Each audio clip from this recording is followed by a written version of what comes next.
Welcome to the deep dive.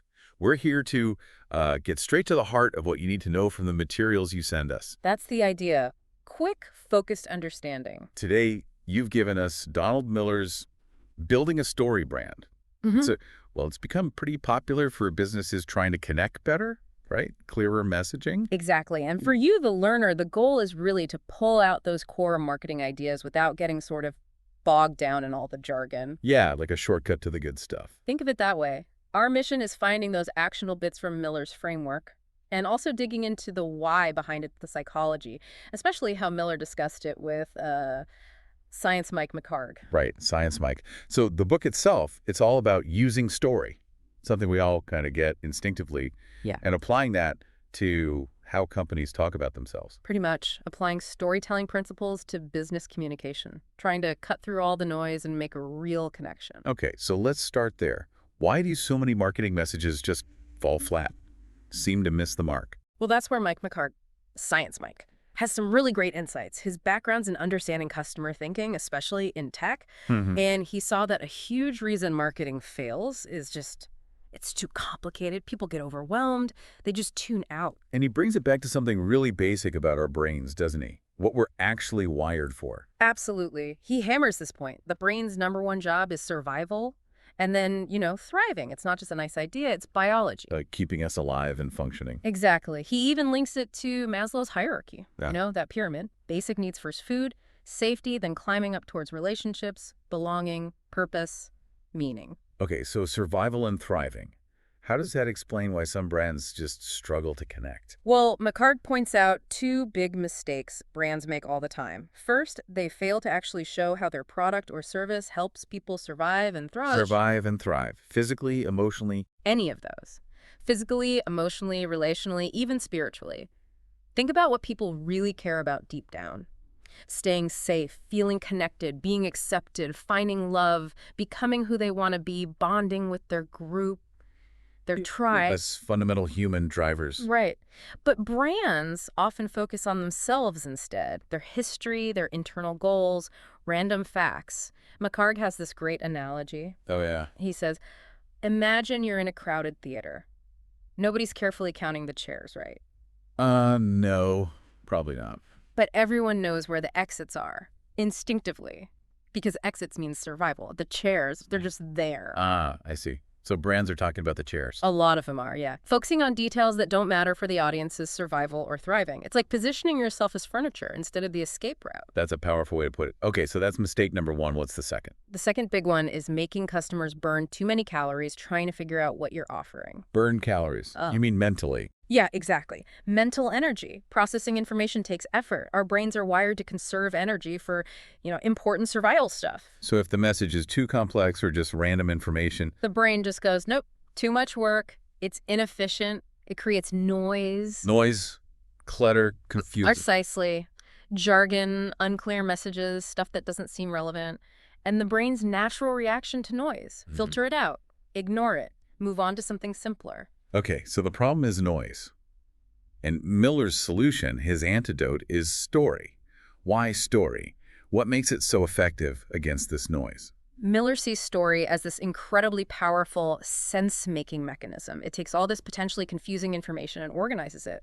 Simply, predictably. In a way, our brains are already wired to understand. Makes it easier to digest. Way easier. He uses this analogy of music versus noise.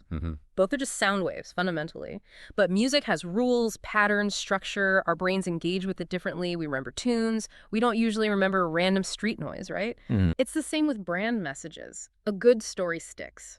Random marketing points, mostly noise, forgotten. So the structure is key. The brain recognizes the pattern. Exactly. A good story cuts out the fluff. It distills things down to what really matters. Like editing a movie, anything that doesn't serve the plot gets cut. He had that funny example, didn't he? Like a Bourne movie with weird subplots. Yeah. Imagine Jason Bourne suddenly trying online dating or struggling to learn Jeopardy clues or taking up pottery. Chuckle slightly. Okay, yeah, that would be weird. You'd just get confused and lose interest.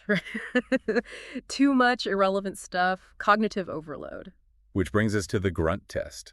I like this one. Simple but effective. It's brilliant, isn't it? The grunt test, Miller asks. Could a caveman look at your website, your ad, whatever, for 5 seconds? 5 seconds. Just 5 seconds. And then basically grunt out what you offer, how it makes their life better, and how they can get it. Huh. That's a high bar for clarity. It is. But if the answer is no, your message is probably too complicated. It's creating noise, not clarity. It forces you to think about immediate, basic comprehension. Okay. Story cuts through noise. Mm. It provides clarity.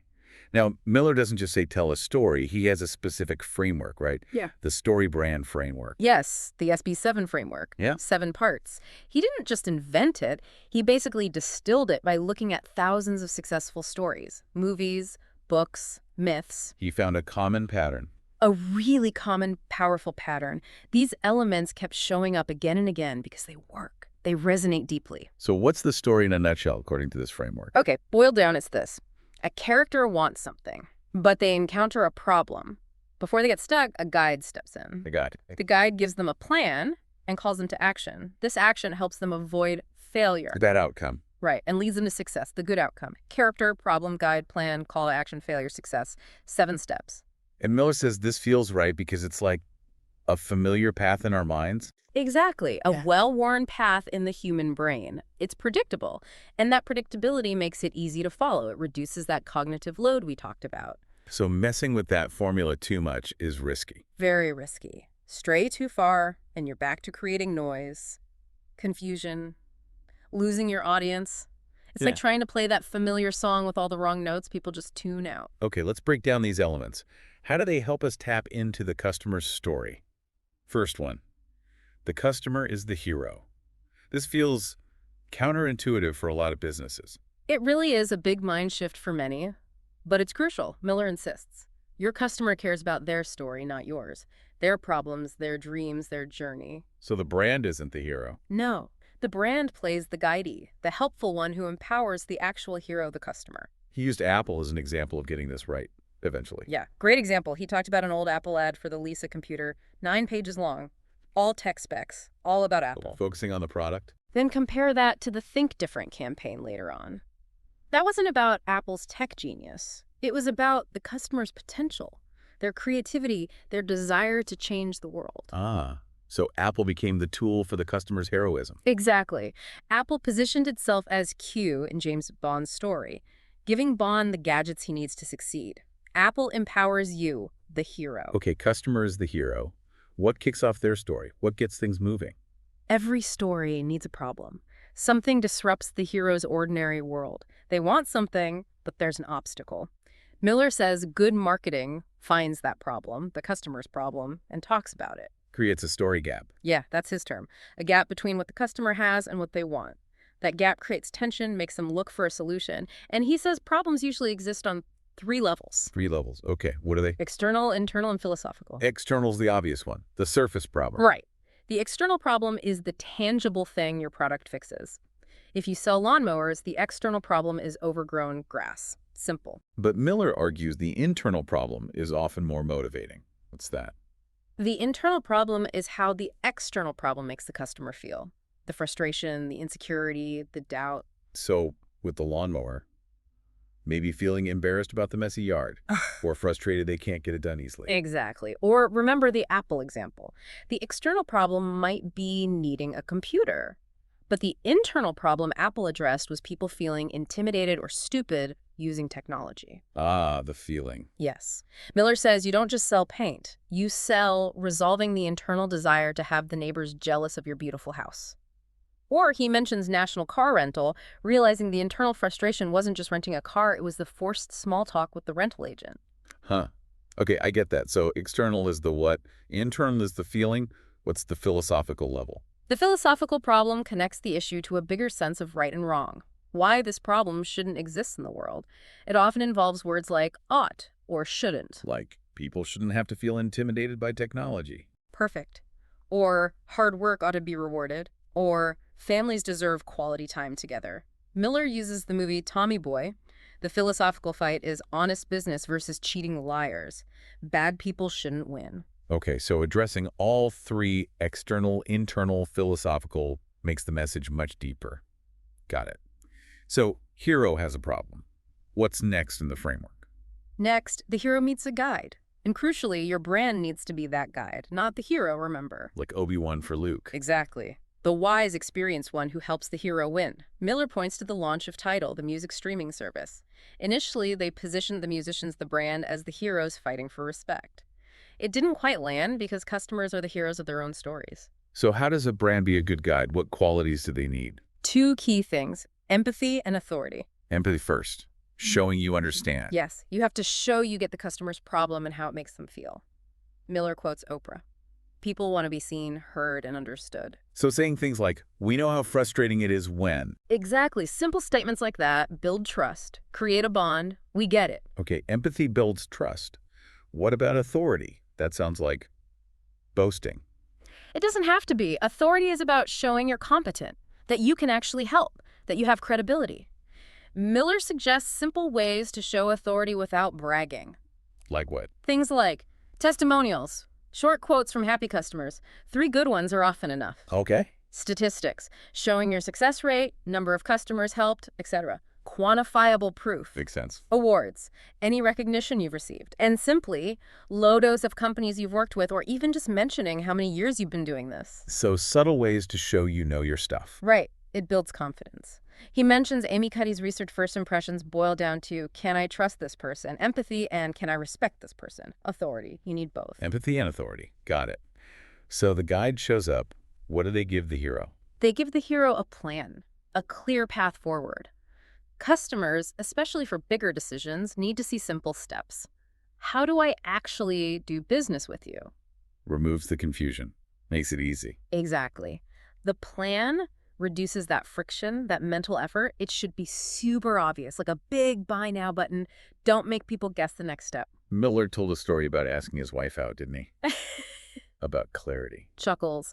Yeah, a funny personal story basically showing that being direct and clear about what you want the plan works way better than being vague and hoping they figure it out. So the plan can just be the steps to buy. It can be. That's often called the direct call to action. Order now, schedule a call, buy tickets. Very clear next step. But there's another kind too. Transitional. Yes, the transitional call to action. This is key. It's for people who aren't quite ready to buy it. You offer them something valuable first, usually in exchange for their email. Like a free guide or checklist. Exactly. A PDF download, a webinar, a free sample. Something that builds trust, positions you as the expert guide, and keeps the conversation going.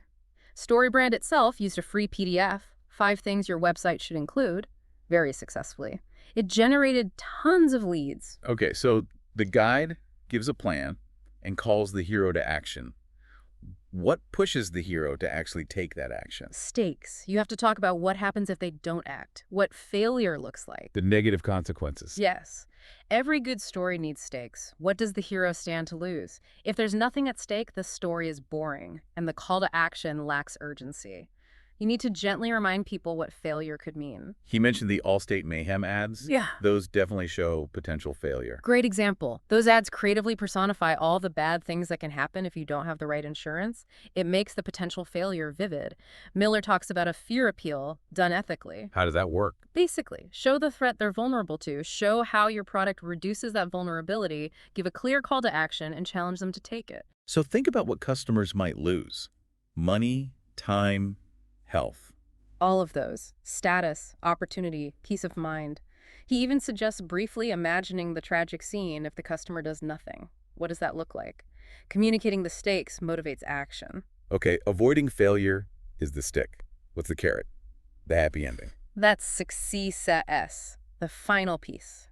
You have to paint a clear picture of what life looks like after the customer uses your product or service and their problem is solved. Show them the promised land. Exactly. What does success look like? How are their external, internal, and philosophical problems resolved? You need to show the resolution. Make it desirable.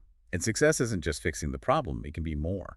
Definitely. Miller talks about offering status as part of success. Maybe exclusive access or scarcity, limited editions, premium offerings, or just associating your brand with a desirable identity. Like belonging to a cool group. Right. He also mentions the idea of union that makes the hero whole. Fulfilling a deeper need, maybe acceptance, belonging, or even transcendence being part of something bigger, like Tom Shoe's one-for-one giving model. And the last part is success. Transformation. Yes. Identity transformation. This is huge. Heroes are changed by their journey. They become someone new, someone better. So ask, who does your customer want to become? Their aspirational identity. Exactly. Tap into that. The pet food brand helping owners become every dog's hero. Or Dave Ramsey helping listeners become debt-free, empowered, in control of their money. You're selling transformation. Wow, okay. That framework is really comprehensive for customer messaging. But Miller says it's not just for marketing outside the company. It's important inside, too. Oh, absolutely. He talks about the danger of the narrative void inside a company. Narrative void. What's that? It's when there's no clear, compelling story unifying the team, no shared understanding of the mission, of why they do what they do, framed around the customer. And that causes problems. Big problems. Disengagement, confusion, lost productivity. He cites Gallup research showing how costly disengaged employees are. Without a shared story, people just drift. They aren't rowing in the same direction. He compared a typical onboarding with a StoryBrand one. Yeah. Imagine starting a new job. Typical onboarding is forms, org charts, maybe a dry mission statement. A StoryBrand onboarding immediately immerses you in the customer story. Here's who we help, here's their problem, here's how we guide them to success. You instantly get the why. Changes the whole feeling. Totally. Yeah. He brings in this idea from Ben Ortlip called the thoughtmosphere. Thoughtmosphere. Yeah, like the invisible atmosphere of beliefs and ideas driving how people behave at work.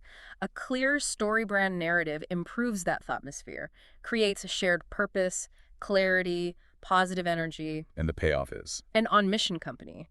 When everyone gets the story, everyone understands the value they provide through the customer's eyes. The whole team basically becomes your sales force because they can all articulate the core message clearly and passionately. Okay, that makes a lot of sense. So for someone listening wanting to put this into practice, where's the starting point? Miller has a roadmap. He does. The StoryBrand marketing roadmap lays out practical steps. And step one, the absolute foundation, is create a one-liner for your company. A one-liner. Okay, is that just like a tagline? It's more than a tagline. It's a concise, compelling answer to what do you do, but designed to make people immediately grasp the value and get intrigued. Miller compares it to a movie logline. A logline, like that one sentence that pitches the whole movie. Exactly. A good one-liner does that for your business. Sparks imagination, makes people lean in. So what goes into a good one-liner? What are the ingredients? 4 key parts, drawing right from the framework. 1, the character, who is your ideal customer. Okay. 2, the problem, what specific problem do they have? 3, the plan, hint at your solution, briefly. Right. And 4, the success. What's the happy ending? Paint that picture. Character, problem, plan, success, all in one sentence. Ideally, yes. Concise and clear.